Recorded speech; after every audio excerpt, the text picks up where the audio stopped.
Hello student, आज हम लोग अकाउंट सब्जेक्ट में चैप्टर 2.5 का 11 नंबर सवाल सॉल्व करेंगे, जिसमें कि देखिए आपका जो ट्रेड डिस्काउंट है और कैश डिस्काउंट ये दोनों साथ में हैं।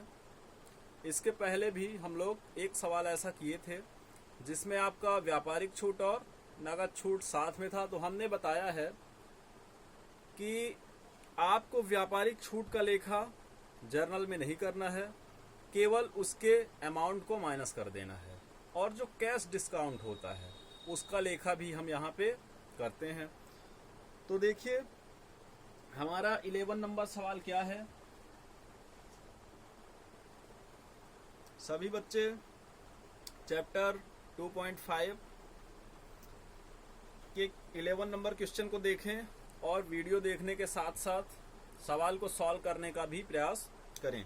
तो देखिए, निम्न व्यवहारों की आवश्यक पंजी प्रविष्टियां मधु की पुस्तकों में कीजिए। तो आपको क्या लिखना है? जर्नल ऑफ मधु सबसे ऊपर टाइटल में लिखेंगे। उसके बाद आप date, particular, LF, amount, debit, credit ये कॉलम खींचेंगे। ठीक है, पहली देखिए एंट्री क्या है आपको। जनवरी 2015, जनवरी 1 ए से 8,000 का मूल्य सूची का माल नकद खरीदा, जिस पर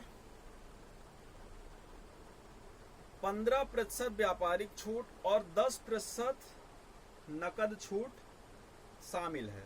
ठीक है, तो देखिए आपको क्या करना है, नकद छूट की एंट्री करना है, यानी डिस्काउंट लिखना है, और व्यापारिक छूट जो है तो सबसे पहले उसकी राशि को घटा देना है। चलिए स्टार्ट करते हैं, ध्यान से देखिएगा। तो सबसे पहले आप डेट के नीचे सन लिखेंगे 2015 और जनवरी 1।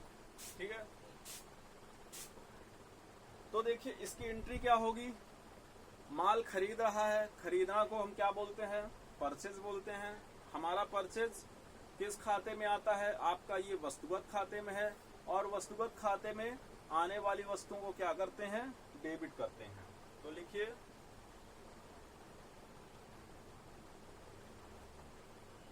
Purchase account debit. अब ध्यान से देखिए, आप माल खरीदने वाले हैं तो डिस्काउंट मिलना आपके लिए क्या है? प्रॉफिट है कि लॉस है? आपके लिए डिस्काउंट मिलना क्या है? प्रॉफिट है। और डिस्काउंट हमारा किस खाते में आता है? नाम मात्र खाते में। और नाम मात्र खाते का रूल क्या है? व्यय एवं हानियों को डेबिट करें और प्रॉफिट को क्या करना है? क्रेडिट करना है। तो यहाँ पे डिस्काउंट कहाँ पे जाएगा? क्रेडिट पे जाएगा। तो लिखेंगे टू डिस्काउंट अकाउंट टू। फिर देखिए नकद माल खरीदने की बात हो रही है, यानी कैश व्यापार से क्या हो रहा है? जा रहा है। और कैश कौन सा खाता है? वस्तुगत खाता। वस्तुगत खाते का रूल क्या है? जाने वाली वस्तुओं को क्या करना है? क्रेडिट करना है, और आने वाली वस्तुओं को डेबिट। तो यहाँ पे कैश जा रहा है तो आप लिखेंगे टू कैश अकाउंट। ठीक है, अब देखिए यहाँ पे अमाउंट हम कैसे लिखेंगे? ध्यान से देखिएगा, ये सवाल आपके लिए बहुत मोस्ट है। तो 8,000 का 15% जो व्यापारिक बट्टा है, सबसे पहले आप उसको माइनस करिए। तो देखिए 8,000 का 15% आप निकालोगे तो कितना आना चाहिए? 15 अट्ठे 120, यानी 1200 रुपए आपका ये क्या है? 1200 रुपए आपका है ट्रेड डिस्काउंट। ठीक है, अब हम टोटल कितने का माल खरीद रहे हैं? 8,000 का। 8,000 में हमको मिला व्यापारिक बट्टा कितना? 1200 रुपए। 8,000 में 1200 रुपए घटाएंगे तो कितना मिलेगा? 6800 रुपए। यानी हमने टोटल कितने का सामान खरीदा है? 6800 रुपए का। ठीक है, अब इस 6800 में से 10% आपको नकद बट्टा भी मिलेगा, तो 6800 का निकालना है आपको 10%। तो 6800 का 10% निकालना बहुत आसान है। आपका 680 रुपए आएगा 10%। तो 680 यहाँ पे क्रेडिट में लिख देंगे। ठीक, अब 6800 में 680 रुपए घटा दीजिए तो जितना भी आएगा उतना कैश आपने क्या किया, खर्च किया। तो देखिए 6800 में आप 680 घटा दीजिए तो आपका हुआ 6120 रुपए। यानी आपने कितना खर्च किया कैश, 6120 रुपए। ठीक है, यहाँ पे आप नरेशन लिख लिए। अब देखिए ये हमारा कंप्लीट हुआ, यानी जनवरी 1 की एंट्री हमने कंप्लीट कर ली। अब जनवरी 5 में आइए, बी से माल खरीदा। माल खरीदा यानी व्यापार में माल आ रहा है तो आने वाली वस्तुओं को क्या करेंगे, डेबिट करेंगे। यहां पे लिखिए परचेज अकाउंट डेबिट। अब ये सोचिए कि यहाँ पे ये तो नहीं बोला है कि माल नकद खरीदा है या उधार खरीदा है, लेकिन आपको ये पॉइंट हमेशा याद करके रखना है, नोट करके रखना है कि जब भी किसी व्यक्ति का नाम हो और ये ना बोले कि हमने माल नकद खरीदा या उधार खरीदा, तब हम उसको, अगर नाम किसी व्यक्ति का है तो हमेशा उधार खरीदना ही मानेंगे। तो यहाँ पे हम ये मान के चलेंगे कि हमने माल कैसे खरीदा है, उधार खरीदा है। किससे, बी से खरीदा है, तो टू बी। ठीक है, अब देखिए इतने का 3000 रुपए का, तो यहाँ लिखेंगे 3000। ठीक है, नरेशन आप अपनी बुक से खुद से लिखें। तो इस तरह हमारा जनवरी 5 भी कंप्लीट हुआ। उसके बाद देखिए जनवरी 8, ये आपका मोस्ट इम्पॉर्टेंट है। इस तरह की एंट्रीज, ये जो आपका डिस्काउंट से रिलेटेड है, तो ये एंट्री आपकी डिस्काउंट में सबसे ज्यादा मोस्ट है। अगर आपको ये समझ आ गई तो आप ये समझिए कि अब आपको डिस्काउंट से रिलेटेड एंट्री करने में कोई भी प्रॉब्लम नहीं है। तो देखिए जनवरी 8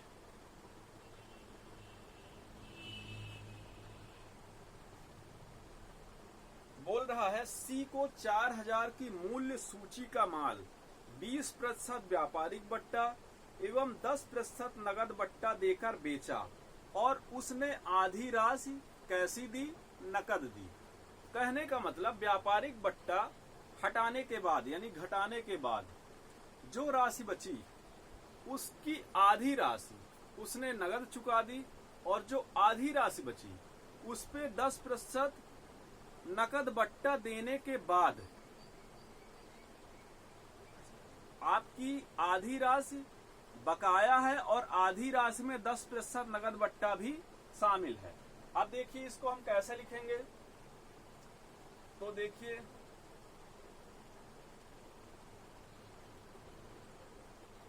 सी का खाता आप डेबिट कर रहे हैं। क्यों, क्योंकि सी पाने वाला है। ठीक है, सी पाने वाला है, माल हम सी को बेच रहे हैं तो पाने वाले को क्या करेंगे, व्यक्तिगत खाते का रूल है, डेबिट करेंगे। अब देखिए हम अगर माल बेच रहे हैं तो डिस्काउंट भी हम ही देंगे, तो डिस्काउंट देना हमारे लिए क्या है, हानि है, और हानियों को क्या करते हैं, डेबिट करते हैं। तो लिखिए डिस्काउंट अकाउंट डेबिट।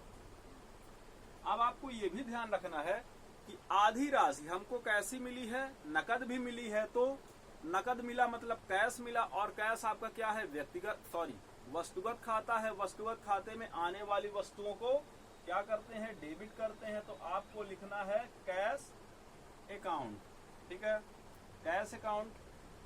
अब देखिए हम कर क्या रहे हैं, माल बेच रहे हैं, तो टू सेल्स अकाउंट। ये तो थी एंट्री। अब आपको इसके लिए कैलकुलेशन करना पड़ेगा, यहां से ध्यान से सारी चीजों को समझ के लिखना पड़ेगा।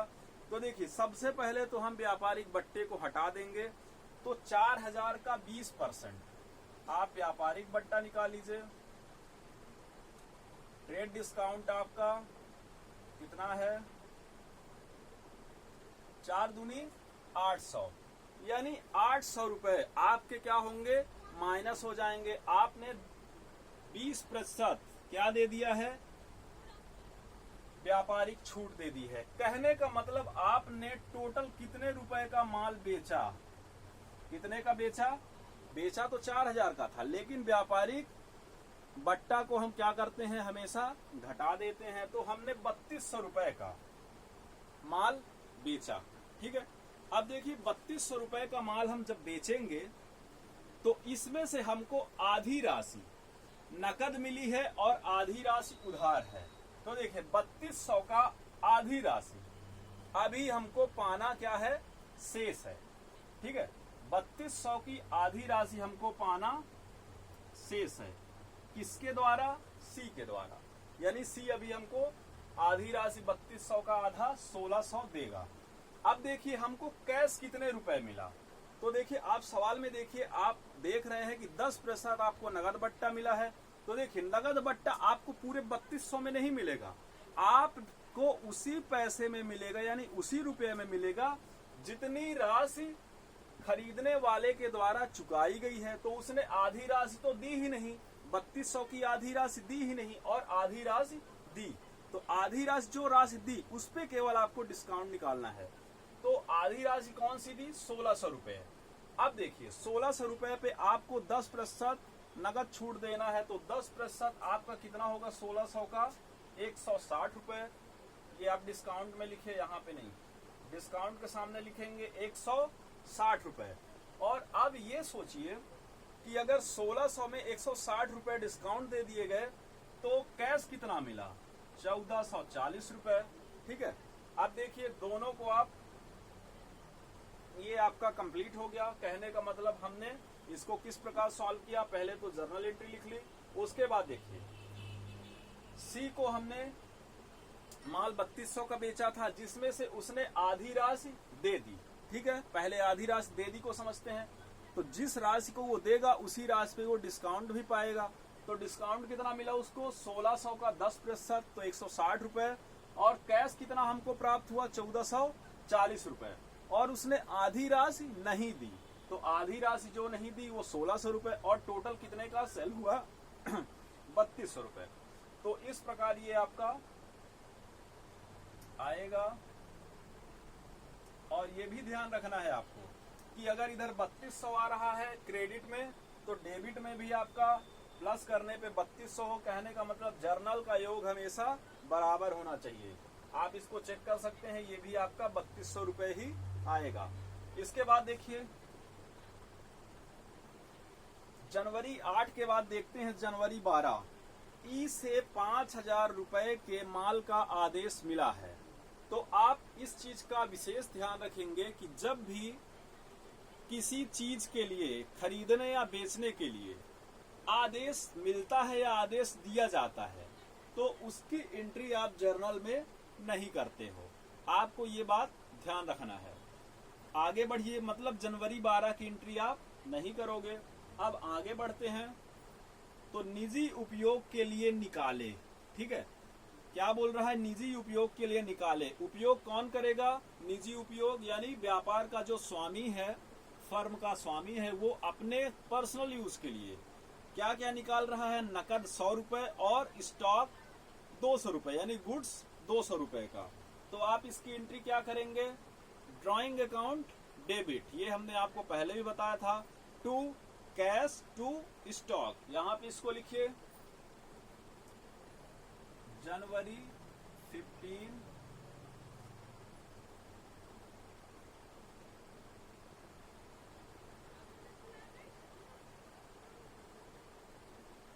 Drawing account debit to cash account to माल खाता आपका प्रभावित हो रहा है, उसके लिए हम हमेशा क्या लिखते हैं, टू परचेज अकाउंट। देखिए 100 रुपए कैश और 200 रुपए गुड्स। तो यहाँ पे 100 रुपए कैश के लिए और 200 रुपए गुड्स के लिए, टोटल कितने का आहरण कर रहा है, 300 रुपए डेबिट में। ठीक है, अब आप क्या करिए, अब आप इसको टोटल कर लीजिए। तो देखिए टोटल करने पे क्या आएगा,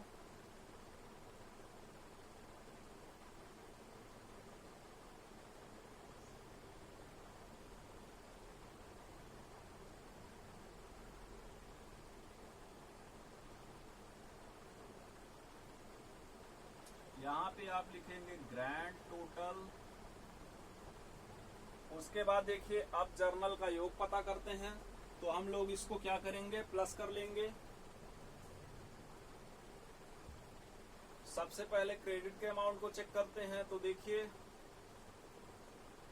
680 और आपका है 6120, उसके बाद 3000 रुपए, उसके बाद 3200 रुपए,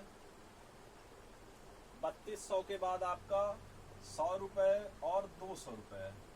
इसको आप प्लस कर लीजिए, तो देखिए 0 8 तो 10, 10 की शून्य हासिल 1, 1 1 2, 6 2 8, 8 तो 10, 10 3 13 हासिल 1, 6 1 7, 3 10, 3 13। यानी आपका जर्नल का योग क्रेडिट साइड का आया 13,300 रुपए। ठीक, क्रेडिट साइड का क्या आया आपका टोटल 13,300 रुपए। अब आप क्या करोगे, डेबिट साइड का अमाउंट प्लस करोगे, तो देखिए डेबिट का भी प्लस करते हैं। आपको जब भी आप सवाल सॉल्व करोगे तो डेबिट और क्रेडिट दोनों तरफ के अमाउंट को प्लस करोगे। और एक बात का ये भी ध्यान रखोगे कि जब आप कोई एक एंट्री कर रहे हो, तो जैसे कि हमने ये पहली एंट्री की, तो यहाँ पे इन दोनों का टोटल डेबिट और क्रेडिट का हमेशा इक्वल होना चाहिए। जैसे कि यहाँ पे 6800 है, तो इनको भी दोनों को प्लस करने पे आपका 6800 ही होना चाहिए। अगर ज्यादा कम हो रहा तो आप फिर गलत कर रहे हो। तो देखिए डेबिट का प्लस करें 6800 रुपए, 3000 रुपए, उसके बाद 1600 रुपए, उसके बाद 160 रुपए, उसके बाद 1440 रुपए और लास्ट में है आपका 300 रुपए। प्लस करिए तो 0 6 4 10 की शून्य हासिल 1, 8 1 9, 9 6 15, 16 4 20, 3 23 हासिल 2, 6 2 8, 3 11, 11 2 13। आपका डेबिट का भी योग क्या आ रहा है, 13,300 रुपए। ठीक है, तो आपका डेबिट और क्रेडिट का योग इक्वल है। तो आप कह सकते हैं कि हमने, जब भी आप सवाल को सॉल्व करोगे तो अगर आपका डेबिट और क्रेडिट का अमाउंट इक्वल आ रहा है तो आप ये समझ सकते हैं कि हमने सवाल को सही तरीके से सॉल्व किया है। तो अब आप लोग क्या करोगे, इस सवाल को एक बार दो बार ध्यान से सॉल्व करोगे। ठीक है, विशेषकर आप इसकी जनवरी 8 की एंट्री सॉल्व करोगे। इस तरह की आपको एंट्री एग्जाम्पल्स में भी मिलेंगी और आगे के क्वेश्चन में भी मिलेंगी। तो अब आप लोग इस सवाल को करने के बाद नेक्स्ट सवाल सॉल्व करने का प्रयास करिए और आपको जहाँ पे भी समस्याएं हो रही हैं तो हमें बताएं, हम आपकी समस्याओं को दूर करने का प्रयास करेंगे। Thank you.